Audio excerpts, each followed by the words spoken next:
Really proud of the guys, man. First of two this week. Man, got to do it again on Wednesday. We'll start with Isaac. Hey, Coach, congratulations on the victory. You're in this unique situation of playing the same team back-to-back on the home floor. After such a big win tonight, how do you kind of approach Wednesday night to kind of prevent complacency? Just got to push reset. In the second half, we gave them some opportunities to do some things to show that they could be successful on. Obviously, when you're up a lot of points, guys get very complacent. And we showed some weaknesses in the second half because we just weren't playing with the same intensity because we thought the game was over. So to answer your question, we got to go back and reset and then get back to the energy that we had in the first half. Jason? Hey, Penny, a lot of impressive things about tonight. What was the most impressive thing in your mind? Well, we shared the ball. We had 7 turnovers at halftime. I thought we were going to be able to complete it, but in the second half, we just didn't do it. But honestly, the way we shot the ball from three-point range was very impressive tonight. I'm really impressed with how we're shooting the ball from behind the line now. We still have to do better on our free throws, but, yeah, what impressed me the most was scoring 96 points and then shooting really well from behind the three-point line. Speaking of that, Alex, he's 2.5 years in, and he'd never had more than 2 3-pointers in a game. Tonight he had 4. I know that, he has said a number of times that people sort of encourage him to shoot more. Do you think that after seeing what he did tonight, that he'll hear that even more? Well, he's been hearing it all year and last year. He does really well on the spot-up three-point shots. He usually passes it up and then dribbles into the defense, and that's not good for us because we created that shot for him to take, and he has to take those shots for us to be successful, even if he's missing them. So, but in practice, he's been shooting them well, and his confidence is really high, and we're glad that he took those shots tonight. Danielle? What did you see from Boogie the last few games that prompted you to put him in the starting lineup tonight? Well, I've been shifting the starting lineup, but I just wanted to get him going, and he got 2 fouls. He got 2 fouls early, but he started us off really well. He really did. He played a great game from the very beginning all the way to the end and got us jump started to jump off to the lead. This was also the second game in a row that you did a complete line change in the first substitution, and you left the starting lineup in for quite a little while. What's the motivation behind doing that? Well, the momentum was good, and as soon as I subbed, the momentum went away. It's kind of tough on the second group to come in and try to repeat that because usually the first group is down and the second group has to come in with energy and get us back into the game. But the way that the starters started the game, it was impressive, so I wanted them to play a little longer. Clayton?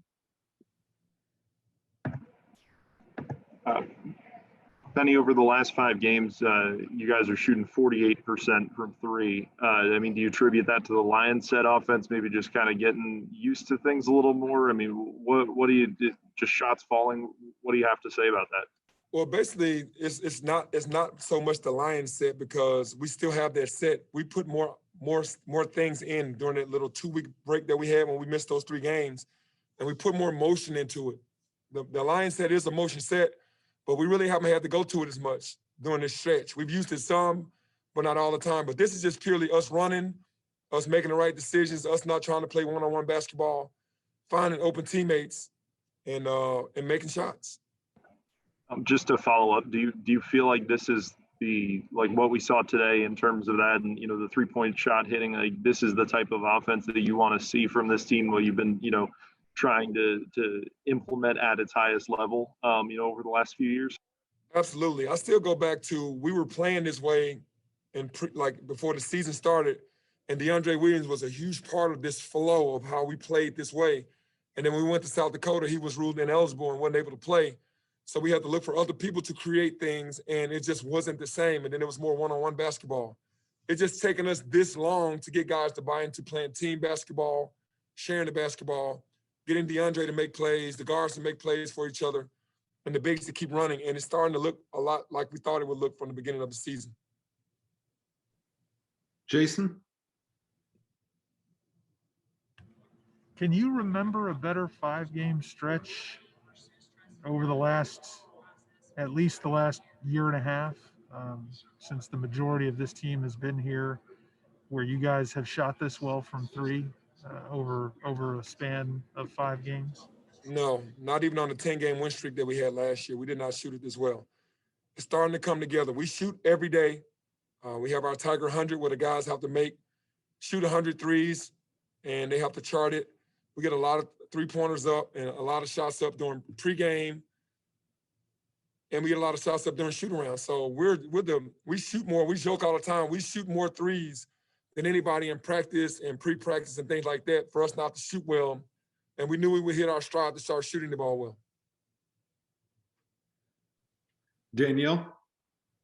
More often than not this season, you guys end up with more turnovers than your opponent, and that obviously was not the case tonight, even though I know it got away from you guys a little bit towards the end of the game. But what went into just that really hot start, forcing 19 turnovers in the first half? Yeah, for us, that's what we do. I mean, that's a lot of turnovers to get somebody to turn the ball over. For us, we were forcing it and putting them in uncomfortable situations, making them very uncomfortable the entire first half. For us, we just didn't turn it over because we were getting fast breaks and laying the ball up and making our threes. In the second half, that changed. They stopped turning the ball over as much, and we started turning over more. And we ended up getting to that 21 total, but just having seven at halftime. But for us, we're going to continue to put pressure on people and make them try to figure it out. We'll go with 2 more. Terry? Hey, Coach, I know the last time you had a big lead, you were disappointed in how your team played in the second half. So how you feel about the way your team played for the whole 40 minutes? I think this was the most complete game. We did have to take some plays off, but this was the most complete game that we've had all year. But we pressure on people. I mean, 28 turnovers is a ton of turnovers. When you put your pressure on people and make them throw the ball away, that's what you want. Jason? Hey, Penny, the largest run that UCF had tonight was 7-0. Could you just talk a little bit about the importance of that sort of thing, of limiting teams to, if they're going to get a run, it's going to be short, the importance of answering a team, when you have the opportunity to answer? Yeah, well, we're going to hang our hat on our defense. As much as we want to score 96 points every night, we know that's not going to be possible. So we definitely have things in place where we adjust to put more pressure when teams start to go on a run. We start paying more attention to the most dangerous. We start shuffling ourselves to try to stop that run immediately. And that's something that we've been good at for the last month. We didn't do it so well in South Dakota, but we got better after South Dakota in doing that. And after the Auburn game, when Powell had like 27 points, I think everything else has been down the line like we wanted. Nobody else has really came in and got their average and really shot us out of the gym. So when we had that 2 weeks off, we had a chance to implement more things in our defense that could kind of stop those runs. And that's what we do. When they start going on a run, we know what to do. But conversely, along those same lines, your offense is answering probably more frequently lately than normal, and that's part of it too. It's like defense is a big part of it, like you said. But I would imagine that not going long droughts yourself on offense is big in preventing those runs. We have a very talented team. I feel like we have a ton of scorers. So we've just been missing out on the part. We've been doing very well on defense, but we've been missing out on the part on offense. And now that these guys are hitting on all cylinders offensively, it makes us very dangerous because once we turn you over, we can turn it into points pretty quickly now. And that's what we want. That's what we've always wanted. Last question real quick. Mike?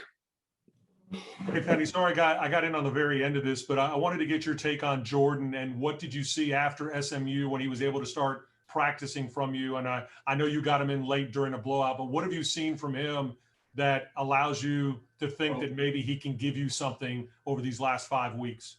Well, we wanted to see, in practice, his toughness and his playmaking ability. Tonight, being nervous, not knowing if you're going to get in the game, we put him out there because we had an opportunity to today.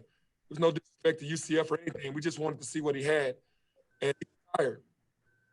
Yeah, the energy that was in his body, it drained him because he was nervous and he was anxious and all of the above. But he made a couple good plays, and he's going to play great defense. Right now, the shot making doesn't have any legs, but he's going to exert himself 100% in every effort every time he's on that court, and that's what we like about him.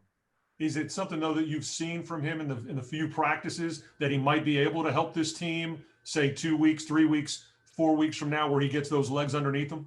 Absolutely. He's an athlete. He's tough. He's a really good defender. He's a good rebounder in the guard position. And once everything slows down for him a little bit and he starts making a simple play, everything's going to be much, much easier. But yeah, we've seen that from him.